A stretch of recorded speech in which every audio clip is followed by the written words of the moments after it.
A reading from Deuteronomy. Moses said to the people, "See, I have set before you today life and prosperity, death and adversary. If you obey the commandments of the Lord your God, that I am commanding you today, by loving the Lord your God, walking in his ways, and observing his commandments, decrees, and ordinances, then you shall live and become numerous. And the Lord your God will bless you in the land that you are entering to possess. But if your heart turns away, and you do not hear, but are led astray to bow down to other gods and serve them, I declare to you today that you shall perish. You shall not live long in the land that you are crossing the Jordan to enter and possess. I call heaven and earth to witness against you today that I have set before you life and death, blessings and cursings.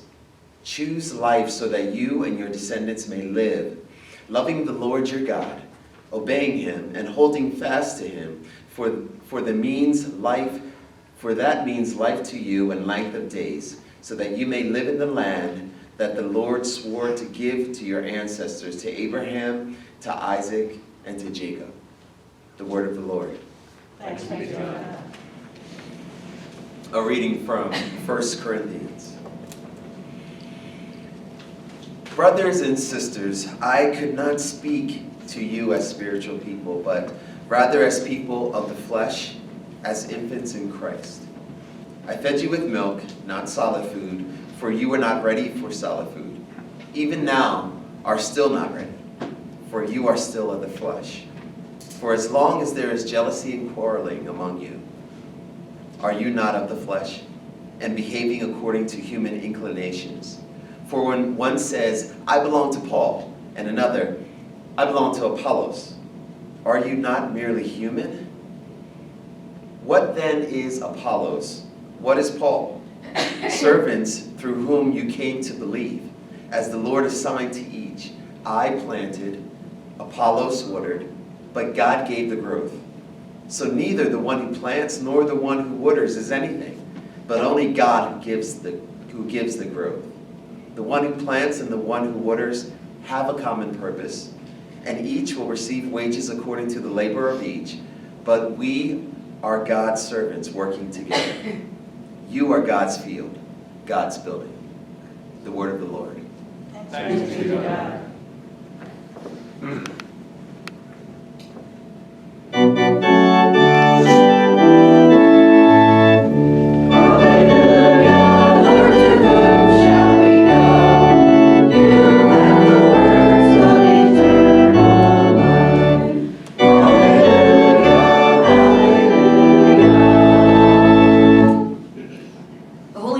According to Matthew.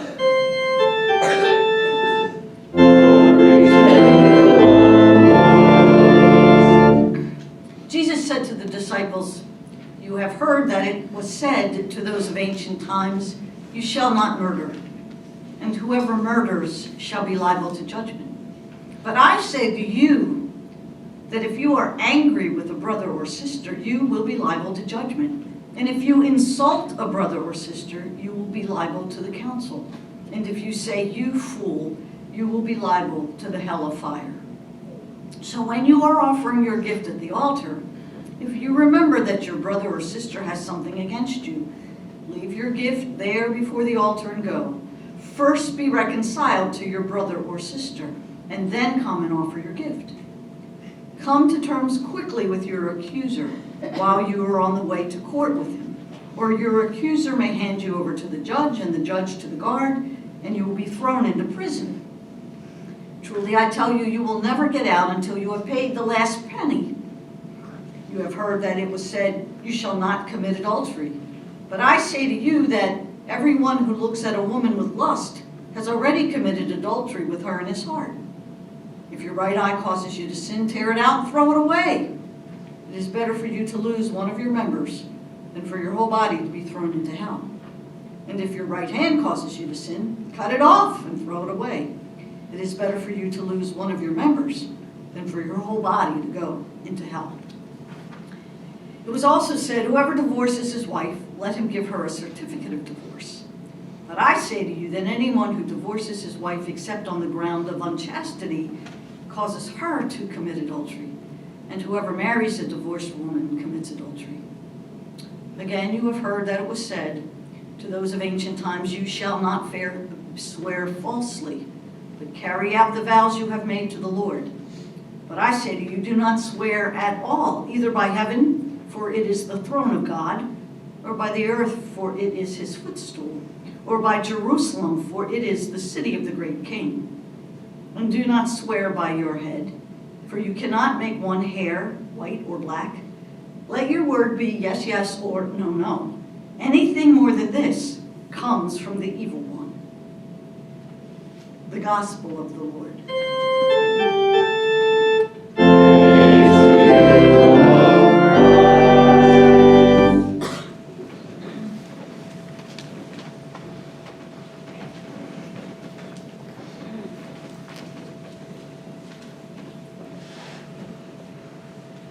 In the name of the Father, and of the Son, and of the Holy Spirit. Amen.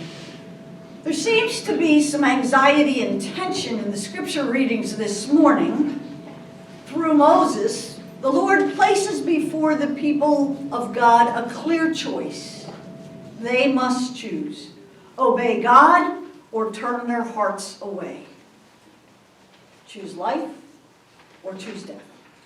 Paul, in the text from 1 Corinthians, mentions jealousy and quarreling among the community, especially the leaders who seem to have forgotten that they are co-workers who belong to God and are called to serve the church and not their own egos.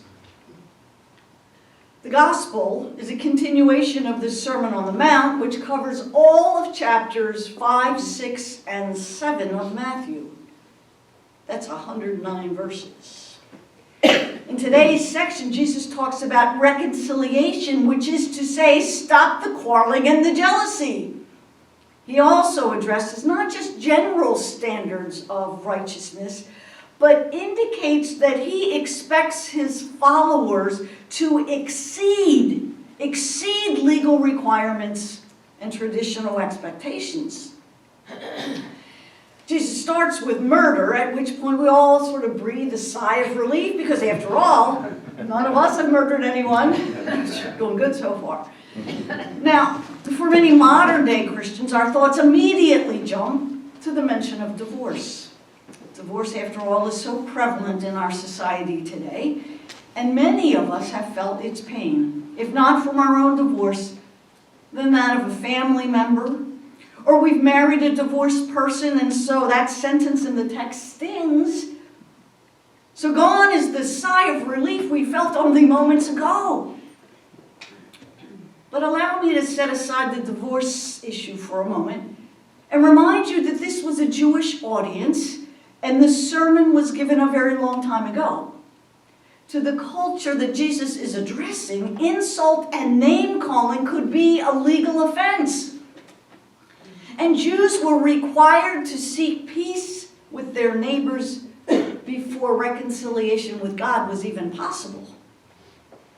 In those days, people worried about being right with God, at least more so than many people today.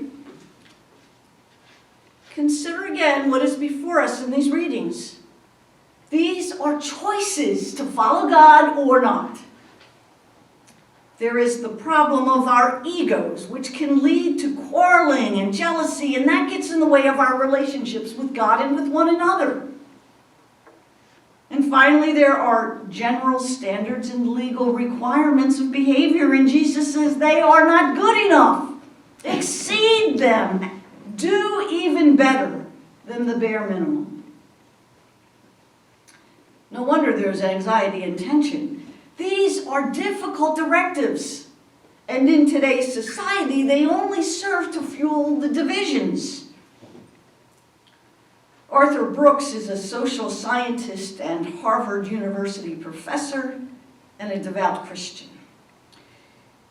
He's also a frequent speaker and was the speaker at the 2020 Presidential Prayer Breakfast. He spoke of his deep faith and referenced Jesus' Sermon on the Mount, interestingly. He said, I am a follower of Jesus, who taught each of us to love God and to love each other. He went on to introduce the idea that our society currently suffers from a crisis of contempt. Contempt, as you know, is the feeling that a person or even an ideology is beneath consideration. It's worthless. And in our case, this contempt is a polarization that is tearing our society apart. Perhaps in one way or another, that's nothing new. And so God gave us the 10 Commandments not to cramp our style, but to show us how to be in relationship with God and with one another. Jesus then takes it a step further in the sermon before us because he knows us. Let's be honest. Who among us hasn't gotten angry and uttered words of contempt to someone or about someone? Who hasn't looked lustfully at someone? Oh, maybe not yet this morning. But be honest, we've all done it. And well, I said I would go back to the divorce question, so let's go there now. Divorce is the dissolution or termination of a marriage and is as much an emotional process as a legal one. So do not let anyone tell you otherwise. God's original intention was lifelong monogamous marriage. It did not turn out that way because of human sin. We turn away from God and from one another all the time. Knowing that, Jesus addressed divorce to make sure that they would not be cavalier about it. Divorced women in those days, and sometimes even today, end up living in poverty because of divorce. Out of such division and brokenness, contempt sadly festers and grows as well. And here's the thing. We have all been divorced in one way or another. Some by legal decree. Others have walked away from the closest of friendships over some betrayal or misunderstanding. Some of us are completely estranged from a sibling or a parent. Some no longer talk to a neighbor they once cared deeply about. All those situations are divorce, so we dare not look with contempt on anyone else because of a failed marriage. Yes, Jesus took marriage seriously, and I believe so do most of us. Even with the reality of a high divorce rate, I think people still believe in marriage and love. Interestingly, Professor Brooks mentioned in his speech that a psychologist at the University of Washington, Dr. John Gottman, is the world's leading expert on marital reconciliation. Over the course of his work, Dr. Gottman has studied thousands of married couples. After watching a couple interact for just 1 hour, he can predict with 94% accuracy whether a couple will divorce within 3 years. I wouldn't invite him for dinner. So how can he tell? Well, it's not from the anger that the couples express. Apparently, anger doesn't predict separation or divorce. The biggest warning signs, Dr. Gottman explains, are indicators of contempt. These include sarcasm, sneering, hostile humor, and worst of all, eye-rolling. These little acts effectively say you are worthless to the one person a spouse should love more than any other. Want to see if a couple will end up in divorce court? Watch them discuss a contentious topic and see if either partner rolls their eyes. Now, if we are willing to roll our eyes and show contempt to a spouse, what chance do we possibly have to fix the crisis of contempt in our society? I think our readings this morning point us in the right direction. Choose God. Check your ego at the door and seek reconciliation with God and one another.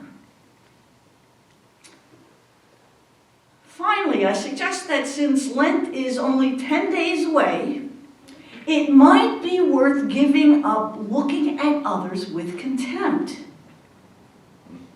No one is that worthless or beneath consideration in the eyes of God.